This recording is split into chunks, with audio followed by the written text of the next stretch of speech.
Hey guys, welcome back to the AJ Analysis channel, where today we are back talking about Manchester United, and today we're talking about how Manchester United can improve moving forward. Now, the other day, I'm not sure quite what my upload schedule is, so I'm not sure what day it went out, but I done a video looking at 5 players that Manchester United need to sell. I now want to look at 5 areas that Manchester United need to improve. Now, I'm going to look at positions and profiles of footballers rather than saying certain names, right? Because we have the Scouting for United series already. I'll be doing loads of videos in January talking about who United should sign. So rather than doing names today, I want to talk about positions and profiles that United need. So let's take a look, firstly, at Manchester United's current starting 11. This is, for me, at the moment, United's strongest team. It seems to be Ten Hag's preferred team. This is the shape that he tends to go for, the selection that he tends to make. For me, there are 5 areas where you can improve this team.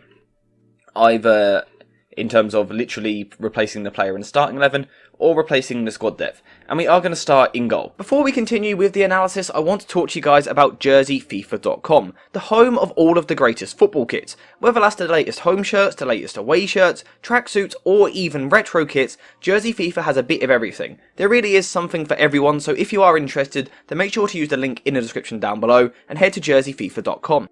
Manchester United need a new goalkeeper. De Gea was one of the players that I said should be sold. That means United need a new keeper because the likes of Dubravka aren't really good enough. What do United need from a goalkeeper is the question. For me, they need that typical modern day goalkeeper. A goalkeeper that can play out from the back. If you look at the goalkeepers at Ajax, at Manchester City, at Liverpool, the goalkeepers have a lot of touches on the ball. United needs someone that is comfortable doing that. De Gea isn't that, so United need a goalkeeper who is comfortable playing out from the back. Particularly what I want is a goalkeeper that is good at chipping passes out to the fullbacks. In terms of how current teams tend to press, the pressing systems we're seeing in play quite a lot, this is a way of beating them. That chip over the opposition winger towards the fullback is a good way of beating a lot of teams' pressing structures, so United need a goalkeeper that is able to play in that way. They also need a goalkeeper who is good, of course, at goalkeeping fundamentals. Shot stopping absolutely is a must. Reflexes, but also communication with his defence. Claiming crosses is something that Manchester United badly need in goal. And also a goalkeeper that is happy to play proactively, sweeping up behind his defence. So for me, that is the profile of goalkeeper that United need, and I think Ten Hag agrees. If you look at Ajax last season, he signed Pasveer, a relative unknown goalkeeper who had never really played at this level before, but Ten Hag brought him in for a few reasons. One, because he was good on the ball, and actually if you looked at his FBref report last year, he was like 98th percentile for touches amongst goalkeepers, but also because he likes to do sweeping actions. Again, he was ranking high in the 90th percentile for actions outside of his defensive penalty area. So we know that Ten Hag likes a goalkeeper that likes to play in this way, so for me that is the first thing that Manchester United need. A new goalkeeper who is just typically that modern day goalkeeper. Happy to play with the ball at his feet, but also good fundamentals from a goalkeeping perspective as well. Next up, I think Manchester United need a new centre-back. Now that might sound like a slightly odd thing to say, considering the centre-back partnership recently played in the World Cup final. Or was certainly in the World Cup final squads. However, I think Manchester United need a change from Rafa Varane. Just hear me out on this. For me, stylistically, Varane is pretty much what United need. He's a good covering defender, he's got good speed, good experience, and his box defence very good. Varane is wonderful. We've seen the Champions League he's won the World Cup. A very good player. However, he isn't fit often enough. He just isn't available for Ten Hag to select. And I think if you look at the best teams around the world, what they have is an ability to they have this base where you know 6, 7, 8 of the players that are going to be starting. There's then a few positions that you're guessing with. United need to get to that point, and to do that, you need a centre-back which you can rely on. Now, there's 2 options. Either something happens with Varane and he becomes reliable, probably the best case scenario, it saves United some money and gives them a world-class defender, or United need to bring in a new centre-back. Because Lindelof isn't good enough for this position, and neither is Harry Maguire. In terms of if United were to bring a centre-back in, what sort of profile do they need? Firstly, they need someone who's good in the air to kind of partner the fact that Lisandro Martinez isn't great in the air. They need someone who is strong aerially. They also need someone who is comfortable in possession, playing out from the back when under pressure, but also someone that is good on the ball in terms of long passes, but also passes through the lines. Something which Varane does struggle with a little bit at times. They also need someone who is a bit more of a cover defender. If Lisandro Martinez is regularly going to be playing aggressively, then he needs a partner who is able to sweep up behind him. Currently, Varane does that job very good. Does it very brilliantly, does it very well. But in terms of if Varane isn't available enough, United need a new centre-back. The new centre-back needs to come in and do something similar. accompanied with the fact that the goalkeeper will be doing the same, it will allow United to squeeze higher up the pitch and play a higher line. It will allow this defensive line to start higher. And in terms of what Ten Hag might look for, we saw what he done with Jurrien Timber last season. He is happy to play young defenders. They don't have to be the most experienced names in the world. He is happy to give a player a chance. So let's wait and see who he might bring in the summer. In my opinion, there is another area where United need to upgrade in the defence, and for me that is at right back. Now, Dalot has come on leaps and bounds in the past 12 to 18 months. He really has improved as a player, but I just question kind of his ceiling. Yes, he has potential to improve, of course he does, he is still young, he will keep improving, but what is his ceiling? What is the level he can really make it at?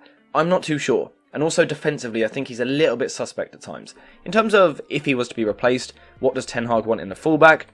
Well, again, let's look at players he's worked with before. Mazraoui with Ajax, someone who technically is very, very good on the ball. Now I'm saying Dalot isn't good enough defensively, you might say the answer is Wan-Bissaka, but Wan-Bissaka, whilst makes up for the defensive flaws, isn't good enough on the ball. United need someone who can do a bit of both, that type of profile. So Ten Hag wants someone who is very comfortable on the ball. Again, the fullbacks play a very important part in getting out of the press, so they need to be comfortable under pressure. Their tight control needs to be good, they need to be able to play two-touch football, but also they need to be progressive. If you looked at Mazraoui's FBref report last season, again, ranking very high in the 90th percentiles for progressive passes, progressive carries, a lot of ball progression metrics. They're very important. And Ten Hag really values that from his fullbacks, especially because sometimes he asks his fullback to come inside and play narrow. So United need to find a fullback which can do this job. Now, I'm talking about 5 different positions here that United need, so of course, all of this can't happen in January. Some of this will be the summer, it might even be the summer after that.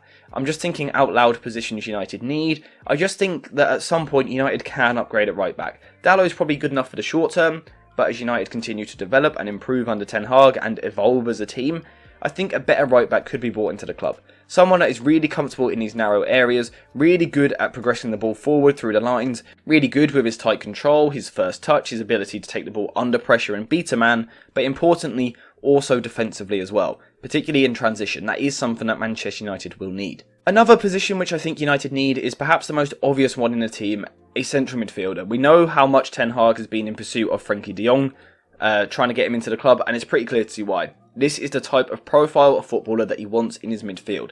A player that can drop deep, get the ball and progress from there. Has that real press resistance to turn out under pressure in tight spaces, but also has the ability to progress the ball, get the ball moving forward and also create chances. Now Eriksen kind of ticks 2 of those boxes. He does the job of progressing the ball and also creating chances, but he just isn't good enough in his own defensive third. So United need a midfielder who is good at dropping in, getting the ball off the centre-back, turning out from the pressure and then playing forward from there. Eriksen doesn't really do that. Manchester United badly need to find someone who can. Frenkie de Jong at Ajax was a huge part of Ten Hag's success with that team back in 2019. Frenkie de Jong was absolutely pivotal to the way that they played, and I think it's why he was so keen to bring him in the summer. There are other players who match a similar profile, someone like Enzo Fernandez, someone like Kovacic. There are other footballers that do it, so it doesn't have to be Frenkie de Jong. But United do need to find a midfielder who can get the ball off his defenders and dictate the play. Really take control and set the tempo of a football match. Currently, they really lack that. Casemiro is doing it in a sense, but United need a slightly more... what's the word for it? A slightly more... almost a slightly more fluent player a little bit. A player who just moves a bit easier on the ball, like the likes of Bernardo Silva, but obviously Frenkie de Jong do. United need that sort of profile. A press-resistant, ball-progressing midfielder is exactly what Manchester United need. And then lastly, they need a striker. Now, yes, Anthony Martial and Marcus Rashford are here, but for me, Marcus Rashford isn't a striker. Never has been, never will be, is my opinion. He's best on the left wing. Martial is a good striker, but it's very much the same problem with Varane. If they can stay fit, they are exactly what you need for that position. But the if is too big. So I do think Manchester United could do with a new striker at the club. The question is, what sort of profile do you need? Well, if we do what we've done for the other positions, we've looked at a previous goalkeeper for Ten Hag and decided he needs a ball-playing, sweeping goalkeeper. We've looked at the centre-back, someone who's quick, a good covering defender, doesn't matter if they're young. A right-back, who is very technically gifted and good at progressing the ball but also good defensively, and a press-resistant, ball-progressing midfielder. It's a bit harder with the striker position, because Ten Hag with Ajax used both Haller and Dusan Tadic, 2 completely different footballers. So, it's really hard to tell what Ten Hag wants from this. Haller was a bit more of a target man, didn't get too involved in the build-up. He was a box presence, but also if Ajax was struggling to get out of the press, they could go long up to him, he'd hold the ball up and build from there. Dusan Tadic, of course, is someone who likes to drift wider a lot more, much more creative, much more of a false nine. So, what is the profile that Manchester United need here? I'm not too sure, and that is why you will notice during my Scouting for United series, I keep saying, I like this striker, but I'm not sure I'm fully set on them. And it's because it's really hard to tell what Ten Hag wants from his striker. However, I do think United need an upgrade, or just some player in general. At the moment, Martial is the only striker at the club, so United need reinforcements here. And that is why, for me, currently that is the 5th and final position that Manchester United need to sign. Now, in terms of the ranking of the order, the priority, I haven't done this in any sort of order, I've just kind of built from the back and gone through the team, rather than prioritising. If you were to prioritise, a striker would be right up there, probably followed by a midfielder, then a goalkeeper, then a centre-back, then a right-back. Let me know what you think. To me, that sounds about right. But either way, United need a ball-playing goalkeeper who is proactive in the way that he kind of defends outside of his box. They need a centre-back who can cover Martinez, but is also very good on the ball, good in the air, good at progressing the play, but also fundamentally good defensively. They need a right-back who can progress the ball, play inverted, play out wide, and again, a good defensive player. A midfielder who is very press resistant, can get the ball off the defenders, turn and then progress the ball, but also just dictate the play and take control. And then finally, a striker. What do United need in a profile of a striker? They either need a target man to get in the box, or they need someone who is happy to link the play and create space for someone like Marcus Rashford to run in behind. For me, those are the 5 areas that Ten Hag needs to focus on improving in this squad. But let me know what you think in the comments down below. Do you think these are the areas that United need to improve? Do you disagree? Do you agree? Let me know what you think. And maybe come up with some players as well. We do have the Scouting for United series, so maybe if you guys let me know some players in the comments down below, we can look at them in future videos. Apart from that, that's all I have to say for today's video. Thank you guys for watching, I hope you have enjoyed it, and as always, I will see you in the next one.